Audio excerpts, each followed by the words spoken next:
एक फौजी की दिल छू लेने वाली कहानी। दोस्तों, अगर हमारा यह वीडियो आपको पसंद आए तो प्लीज़ हमारे इस चैनल को सब्सक्राइब कर दीजिएगा और इस वीडियो को एक लाइक भी कर दीजिएगा। तो चलिए कहानी को शुरू करते हैं। ये कहानी एक सैनिक की है जो वियतनाम में युद्ध के लिए गया था। युद्ध समाप्त होने के बाद जब उसके घर लौटने की बारी आई तो उसने अपने माता पिता को सैन फ्रांसिस्को से फ़ोन किया।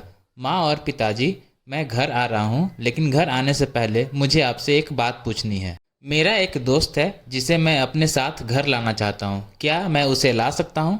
बिल्कुल बेटा, ये भी कोई पूछने की बात है। हमें तुम्हारे दोस्त से मिलकर बहुत खुशी होगी, माता पिता ने जवाब दिया। लेकिन पहले एक बात आप लोग जान लें, सैनिक बोलता गया। युद्ध में वह बहुत बुरी तरह घायल हो गया है। उसने एक बारूदी सुरंग पर पैर रख दिया था और उसमें अपना एक हाथ और पैर गंवा दिया है। उसके पास कोई जगह नहीं है जहां वह जा सके, इसलिए मैं उसे अपने साथ रहने के लिए लाना चाहता हूं।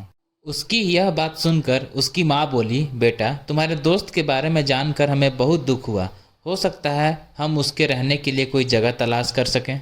नहीं माँ, मैं चाहता हूँ कि वो हमारे साथ रहे। लेकिन बेटा, अब पिता ने कहा, तुम समझ नहीं रहे हो कि तुम क्या चाह रहे हो। इस तरह का अपाहिज व्यक्ति हमारे लिए कितना बड़ा बोझ होगा। हमारी अपनी ज़िंदगी है जीने के लिए और हम नहीं चाहते कि इस तरह की कोई भी परिस्थिति हमारी ज़िंदगी में दखल दे।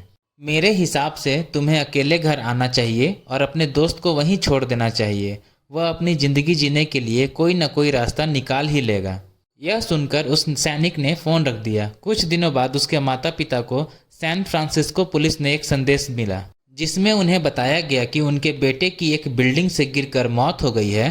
पुलिस के हिसाब से ये एक सुसाइड केस था। दुखी माता पिता ने तुरंत ही सैन फ्रांसिस्को के लिए फ़्लाइट बुक कराई और वहां पहुंच गए। वहां उन्हें शहर के मुर्दा घर ले जाया गया ताकि वे अपने बेटे की पहचान कर सकें। उन्होंने उसकी पहचान कर ली, किंतु ये देखकर उनकी कपकपी छूट गई कि उनके बेटे का बस एक हाथ और एक पैर था। कहानी का सारांश। दोस्तों, इस कहानी में जो माता पिता हैं वे हम में से बहुत से लोगों की तरह हैं जो अपनी सुविधाओं को सबसे अधिक महत्व देते हैं। वे उन लोगों से प्यार करना या रहना या समय बिताना चाहते हैं जो दिखने में अच्छे हैं, स्वस्थ हैं या फिर जिनके साथ रहकर उन्हें मज़ा आता है। वे ऐसे लोगों को पसंद नहीं करते जो देखने में स्वस्थ, सुंदर या स्मार्ट नहीं हैं या जिनके साथ वे मज़ा नहीं कर पाते या जो किसी भी रूप में उनके लिए असुविधाजनक हैं। वे ऐसे लोगों से दूरी बना कर रखते हैं। लेकिन कभी कभी उनके इसी व्यवहार के कारण उनके सामने ऐसी परिस्थितियां उत्पन्न हो जाती हैं जब उन्हें पछताना पड़ता है।